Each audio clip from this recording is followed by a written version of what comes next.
Hey guys, it's Gracie with WTI. Are you looking to add a little extra lighting to the outside of your home?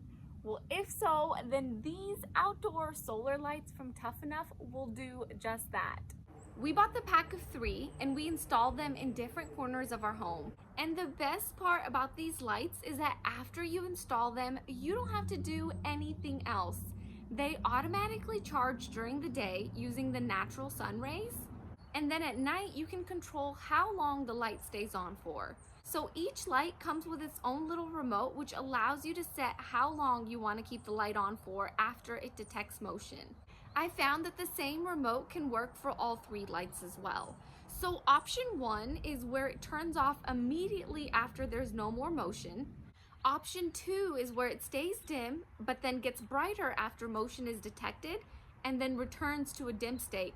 And option 3 is where it stays on bright for 4 hours at night, and then it automatically switches to option 1 afterwards.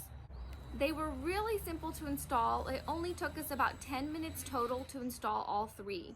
And I just love that these lights are completely hassle-free. No wires, no batteries, no electricity bill. These lights are right up my alley. And they're waterproof, so I never have to worry about a thing. Each light has 3 adjustable heads that move from side to side and up and down, so you can angle it to wherever you want the light to shine. And I also like that the sensor is very responsive and it gives out a good amount of light right when you need it. So overall, I think these lights are a great bang for your buck, but that's just my point of view.